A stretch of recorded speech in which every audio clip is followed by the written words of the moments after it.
All right. Which then of those recommendations would you then implement to strengthen true federalism? Yeah, of course, there will be federating units. We have to have well-defined federating units. By our party own consideration, the geopolitical zones are supposed to be federating units so that we now have equal federating units in this country on the basis of equality. Inside of the geopolitical zone, if you want to create 1 million states there and you think you have the capacity to carry it, the geopolitical zone is their own headache. It's not somebody sitting at Abuja and giving us don't forget that all of the geopolitical structure we have now were all designed by the military. Do you know that the Northwest has 188 local governments and the Southeast has only 95? And these local governments are factors considered in revenue allocations. And somebody sat down and redrew the map, the geopolitical map of Nigeria without consulting anybody. So if you now make the zones equal, then it doesn't now matter how many local governments or how many states you have inside of the zone. Does that suggest you will seek an amendment to the Constitution? The recommendation is already there. I will implement it immediately. I am surprised that some of these things are not yet implemented, but reasons they will take that on those who are overseeing our government now. Are you not seeing any bottlenecks for the implementation? Because it's not like you can just implement them. They have to go through the National Assembly. Of course, the National Assembly, right now, even the National Assembly has done a number of constitutional amendments, are waiting perhaps for presidential assent, that are simply tilted towards those recommendations. You know, so it wouldn't be a difficult thing because the National Assembly are talking about are made up of people. Do you think that we should have equal number of local governments regardless of how many people reside in those local governments? How do you determine? You see, one, we have not even had any good census to know how many people that you have in any one place. Let me ask you simply, tell you what everybody knows. Without having to go to any census board, there is no state in Nigeria where after the indigenous population, the Igbo people do not constitute the second largest population. No state of the 36 states. Then you come to the Southeast, they constitute about 99.9% of the population there. And then you turn around and say, oh, they are minority. Does that make sense? No, my point is, my question is, so, I mean, I'm not, that is considering your fact to you, but I'm saying that, are you going to take into cognizance? So, for instance, in Lagos State, where the state government says they believe that there are close to 20 million Lagosians living in Lagos. Yes. Will you say that that number, you're going to give Lagos State, for instance, the same number of local governments as you will give, say, Ebonyi State, you are not giving anybody anything. Bola Tinubu tried to create more local government, accommodate that, and then the government at the center stopped it and even seized its allocations.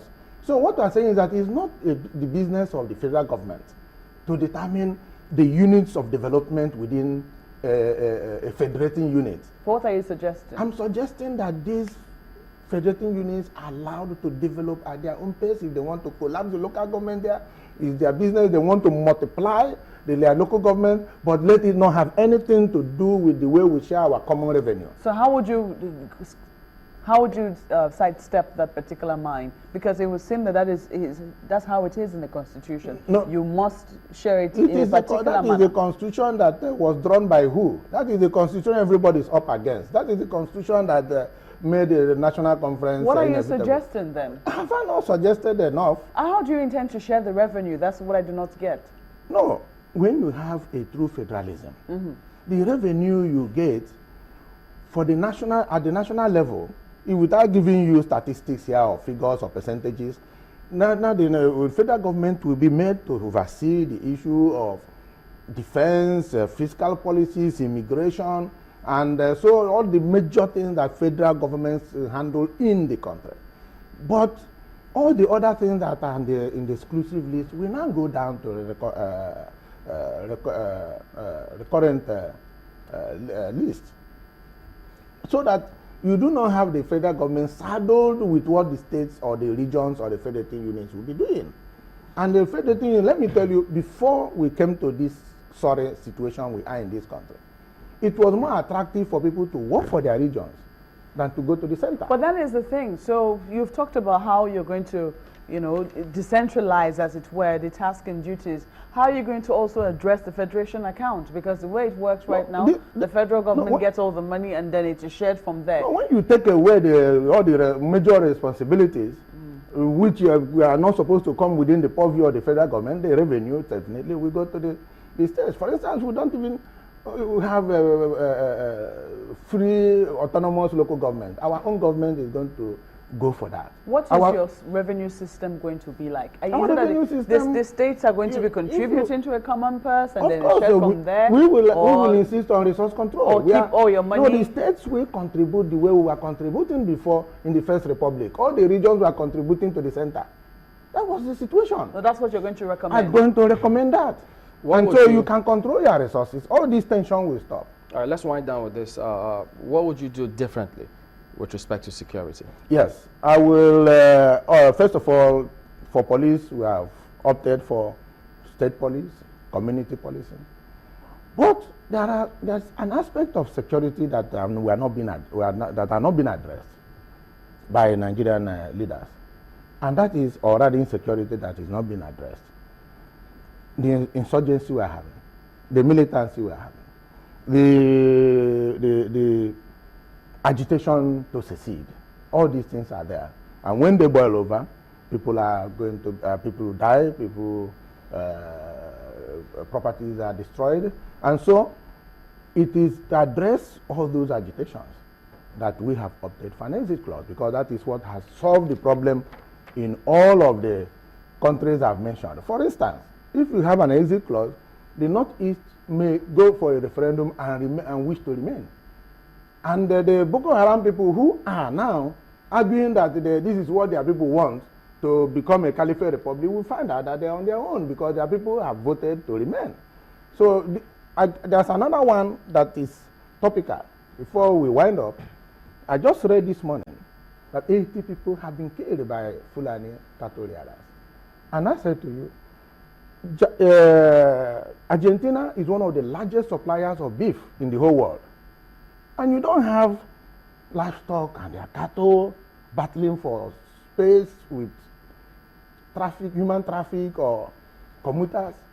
You can't say you are having an agricultural revolution, you give fertilizer, people will plant crops, as they are growing, cattle will come and eat the thing up. You give it one hand, you take away with another.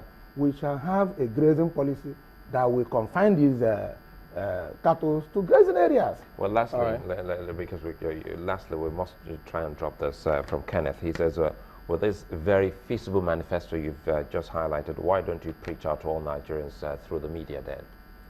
We are doing that. We are doing that. We're all over the social media.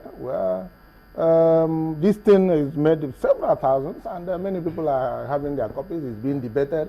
Even after the election, some of the issues we raise here will remain topical. Okay, they will not end on the 28th of March. We always tell candidates, leaders, when they come on the program to just, maybe we'll tell you the same thing as well. Now, if you just look into the camera and tell your supporters, remain calm in the face of provocation, now that we're preaching peaceful elections.